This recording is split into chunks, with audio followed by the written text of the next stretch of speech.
If you're trying to move to Canada, here are 9 ways that you can make Canada your home in 2024.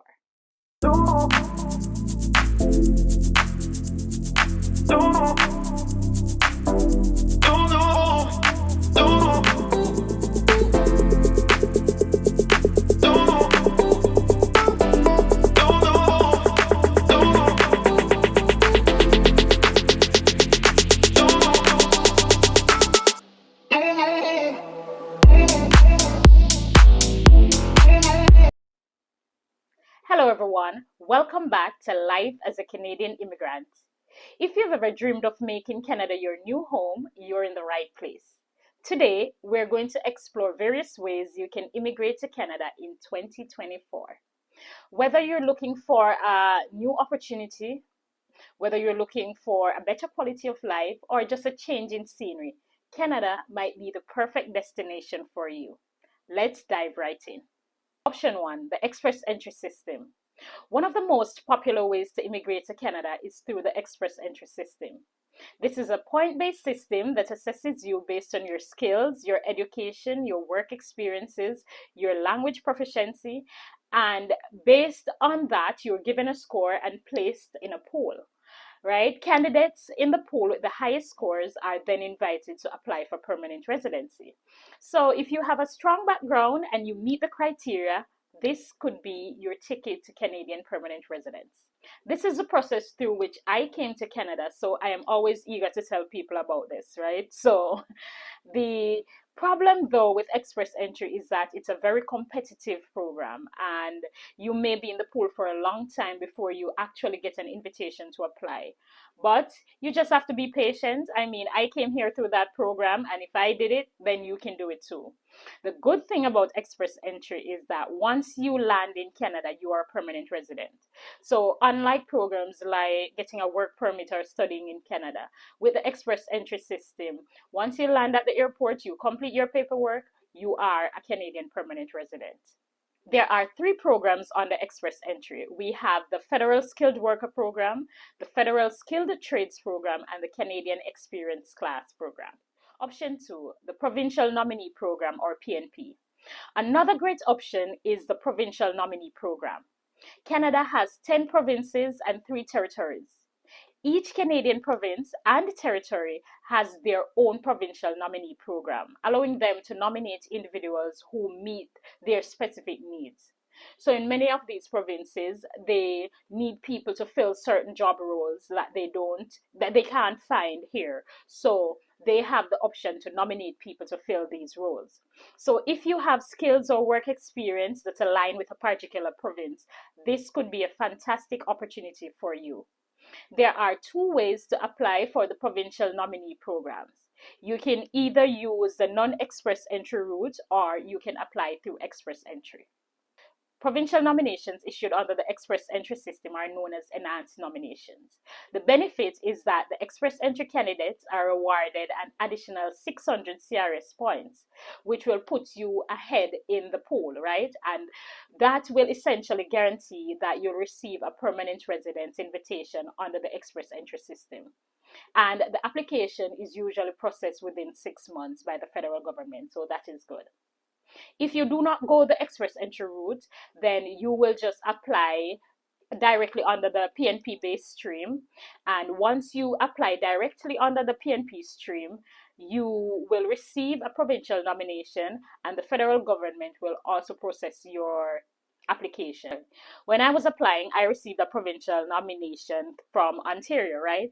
But because I had a lot of points in the pool, the express entry pool already, I did not go ahead with the provincial nominee program. But it's a good option. Consider coming to Canada as an international student. Not only will you receive world-class education, but you're also able to work part-time during your studies and full-time during your breaks. Right? So after completion of your study, then you'll be able to apply for a postgraduate work permit, and then you can apply for permanent residency. So in order to obtain your study permit, you will first need to apply for a program at a designated learning institution. Come to Canada, you do your studies. Once you complete your studies, then you can apply for a postgraduate work permit. And depending on the length of your study, you may be able to work for up to 3 years. And when you have your postgraduate work permit, then you can go ahead and apply for permanent residency. You can do this through the express entry program using the Canadian Experience class, or you can do a provincial nominee program, or any of the many options that are available to you. Most foreign nationals who want to work in Canada on a temporary basis usually require a work permit, right? And there are many options to receive a work permit in Canada. Some may require you to get a job offer from a Canadian employer. And some may require that your employer obtain a positive labor market impact assessment, or LMIA, before you can go ahead with the application. Canada issues two types of work permits. You have the employer-specific work permit and you have the open work permit. Candidates applying for the employer-specific work permit must have from their employer a positive labor market impact assessment, or LMIA. This will show that the employer has posted the job in Canada and they can't find a suitable Canadian to fit the job, hence the need for a foreign worker, right? The Canadian specific employer work permit will include the name of the employer that you will work for, how long you will work for this employer, and the location of this work. So you cannot use this work permit to work for any other employer. The open work permit, on the other hand, though, allows you to work for any employer in Canada, but these are issued only in certain specific circumstances. So, for example, if your spouse or common law partner is coming here as a student, as an international student, then you can get an open work permit. Or if they're coming here as foreign worker, then you can get an open work permit. And there are many other circumstances through which you can get an open work permit to work for any employer in Canada. The next option is family sponsorship. As I always say, Canada is a very family-oriented country, right? So if you have close family members who are Canadian citizens or permanent residents, they might be able to sponsor you to come to Canada. So a Canadian permanent resident or citizen can sponsor their spouse, their common law or conjugal partner, and their children, and also their own children under the age of 22 years old. You may be able to sponsor your child over the age of 22, though. It depends on the circumstances. So, for example, if that child was dependent on you before the age of 22, and is still dependent on you, then you can sponsor that child. Or if that child has a mental or physical disability that prevent them from financially taking care of themselves, then you can sponsor that child. And there are also exceptions to every rule, right? So there are many other circumstances under which you can sponsor a child older than the age of 22. You can also sponsor your parents or grandparents to come here. You can do this through the family sponsorship, or you can use the super visa.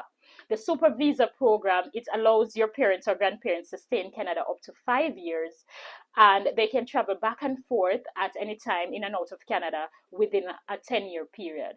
So this is a very good option. Another option is the Home Childcare Provider Pilot Program and Home Support Worker Pilot Program. These are 5-year pilot programs that allowed qualified caregivers and their families to come to Canada with the intention of becoming permanent residents. So if you've been offered a job in Canada as a caregiver, or if you have experience working in Canada as a caregiver, you may be able to apply for your permanent residence through one of these pilot programs. The application will vary depending on your situation. These pilot programs are unique in that they allow applicants to have the option to apply even without qualifying Canadian work experience, in which case they will be granted an open work permit and can work as a caregiver for any employer in Canada. So if you are already in Canada and you are working as a caregiver, then you can also apply through this program and apply for permanent residency. So that's a good option as well. Okay. Another option is a startup visa program or investor category. So for those of you who are entrepreneurial, have an entrepreneurial spirit, Canada offers the startup visa program. If you have a business idea that is supported by a designated organization in Canada, you could be on your way to starting your own venture in this diverse country, right? So if you have a business idea, this might be a good option for you. The investor category is designed for high net worth individuals who have owned or managed businesses overseas. It allows business owners, entrepreneurs, or investors to get citizenship in exchange for an investment in Canadian businesses. So that's a good option. Option 8 is by claiming refugee protection. So if your life is in danger in your own country, you might be able to come to Canada as a refugee, right? But you must meet the definition of a convention refugee, or you must be a person in need of protection. This means you must have a well-founded fear of being persecuted for reasons of race, religion, nationality, membership of a particular social group, or your political opinion. So you must be in danger or be undergoing some unusual treatment or punishment in your country. The Refugee Protection Division of the Immigration and Refugee Board of Canada is responsible for deciding if you qualify for refugee protection. So you'll have to make a claim, and if you're eligible, you'll be referred to the Refugee Protection Division for their decision to be made on that, right? And they will decide whether or not you qualify as a refugee. To make a claim for refugee protection, you can either do this at any port of entry, so whether at the airport, seaport, or the land border, or you can do this after arriving in Canada. Another option is the Atlantic Immigration Pilot Program. So if you want to live in one of the Atlantic provinces, this is a good option for you. The Atlantic Immigration Program is a pathway to permanent residency for skilled workers or international students who want to live in one of the 4 Atlantic provinces. These are New Brunswick, Nova Scotia, Prince Edward Island, or Newfoundland and Labrador. This program, it allows for employers in these provinces to find a suitable workforce, because sometimes they advertise jobs here, they can't find suitable Canadians for the jobs. So, and the Atlantic program allows you to live in these provinces and you can work there and apply for permanent residence. So that is good. So there it is, 9 ways you can immigrate to Canada in 2024. Canada has a variety of immigration pathways catering to different skills, experiences, and circumstances. It is essential to carefully assess your eligibility and choose the right path for you and your family. Remember, each immigration stream has its own set of requirements. So be sure to do thorough research and consult with immigration professionals if you need to increase your chances of success. If you found this video helpful, give us a thumbs up. Please remember to subscribe for more informative content. Until next time, stay informed, stay tuned. Good luck on your Canadian journey. See you next time.